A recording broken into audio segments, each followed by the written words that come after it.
An Eagles offensive lineman is indicted on rape and kidnapping charges. Brandon Graham says he wants to come back for yet another year. And Tom Brady retires. Sean Payton goes to the AFC. A lot is happening today. I'm Thomas Mott. This is the Thomas Mott Show.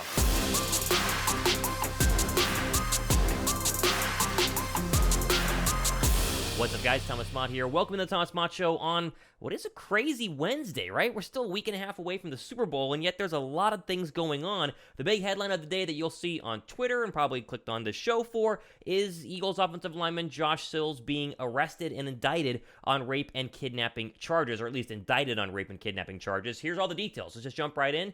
TMZ has the full report, and we'll start here. Quote, Eagles offensive lineman Josh Sills has been indicted on rape and kidnapping charges just 10 days before Philadelphia is slated to play the Chiefs in Super Bowl 57.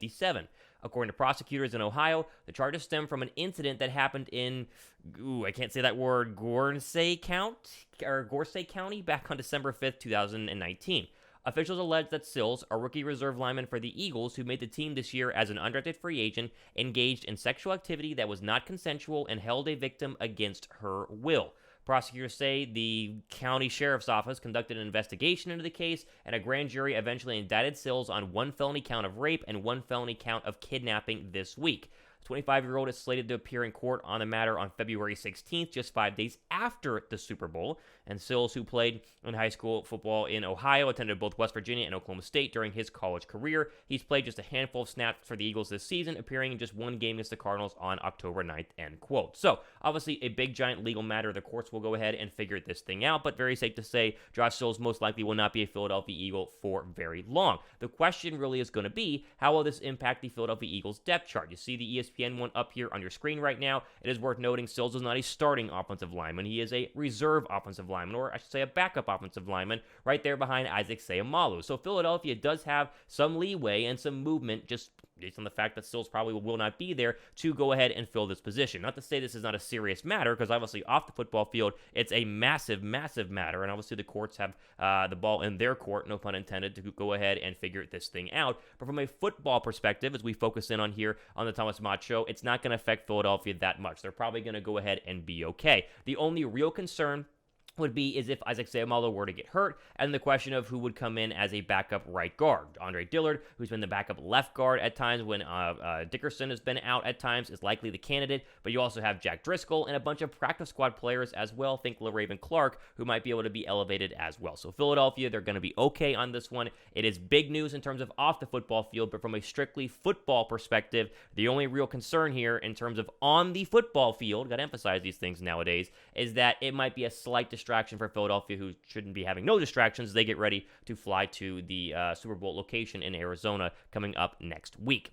Okay, I want to go over here to the Eagles Nation Twitter account page and move on to our next story of the day, and that is Brandon Graham. Now, if you would have asked me going into this season, Thomas, what are your expectations for Brandon Graham coming off of a torn Achilles and really being designated as a role player and not a starting pass rusher on this vaunted Eagle defense? What do you think is going to happen? I would have said, probably going to show his age, probably his last year in Philadelphia, probably going to have just a couple sacks, maybe 2, 3. No, not the case at all. Brandon Graham literally has had an unbelievable year, should have been at least a finalist for Comeback Player of the Year, but as we know, the Eagles don't get those awards because for whatever reason, the award voters, whoever they are, don't want to vote Philadelphia players to have those. Looking at you, Hassan Reddick. But he has had an incredible year, double-digit sacks, a career high, and even though he's on the final year of a one-year deal, he told the Zach Gelb show, on CBS Sports, that he kind of wants to return to the NFL. Didn't really say Philadelphia, but the NFL. Take a listen.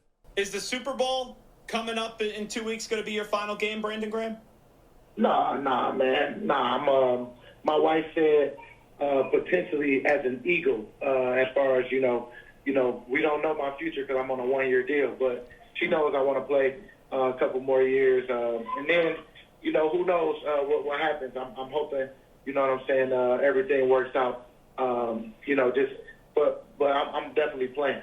Okay, so there's a little bit of a twist there. I actually didn't even see that as an Eagle part. So he kind of makes the case that it could be his last year as an Eagle, which would be very interesting, right? So here's your kind of thought process on the Brandon Graham situation. Immediately, I thought of Brian Dawkins. Now, they're not the same in terms of Philadelphia Eagles legend. B-Doc is still a little bit higher on the tier list than Brandon Graham. Graham's a legend, don't get me wrong. I think they should retire, or not retire his jersey, but at least give him into the Eagles Ring of Honor, as they probably will. But he says his final year as an Eagle basically means Philadelphia is not going to be able to afford him. Coming off of double-digit sacks, he's going to want a 2-year contract where he's getting nowhere near the veteran minimum. He's going to want some decent money as a pass rusher. In Philadelphia, as we will explore once the Super Bowl officially ends here on the Thomas Mott Show, they're going to have a little bit of cap maneuvering to make sure they can re-sign people. And even though I would love to bring back Brandon Graham, like I said, the stats were very much there, you have some bigger fish that you need to fry, most notably C.J. Gardner-Johnson, possibly Miles Sanders, maybe T.J. Edwards. Like, you have a bunch of these guys who either need new contracts or need to be re-signed as a whole because their contracts are running out, and you can't really prioritize a,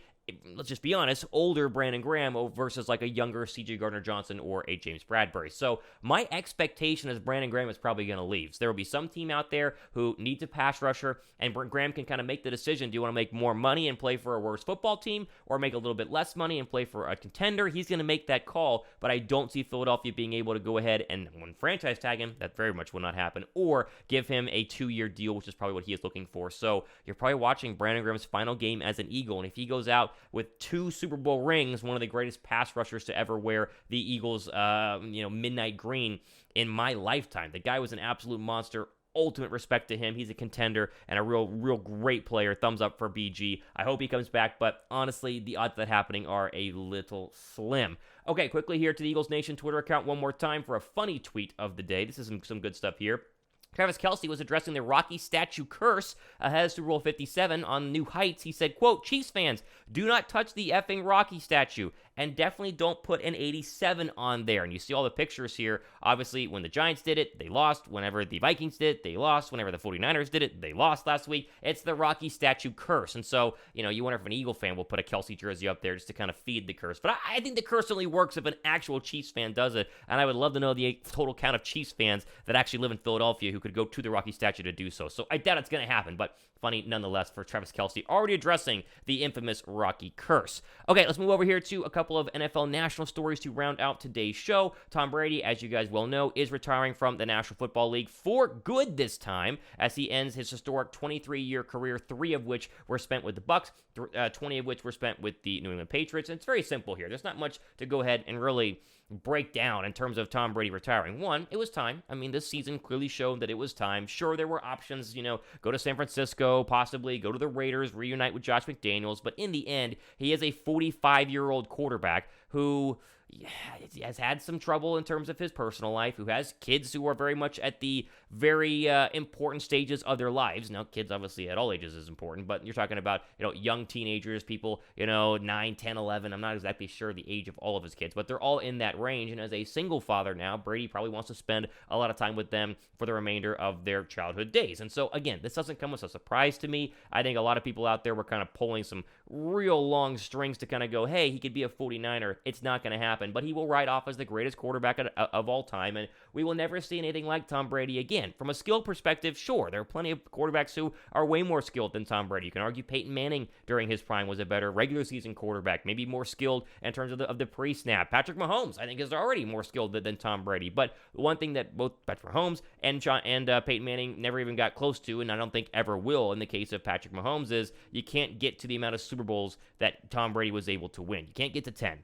There's just no way. Mahomes cannot. I mean, Mahomes has been great, and Mahomes has already won 1 and lost 1, but that means he has to get to 8 more throughout the remainder of his career. It's just not possible. We will never see another Brady. He is the greatest quarterback of all time, and he rides off into the sunset. Still proving to us, at least this past year, that he was able to lead a team to a division title, lead a team to a playoffs at the age of 45, which I don't think anyone fully understands just how amazing and incredible that is. My favorite memory of Tom Brady is Brandon Graham strip sacking him, but that's because we cheer for the Eagles here on this show. But overall, tons of respect for the GOAT.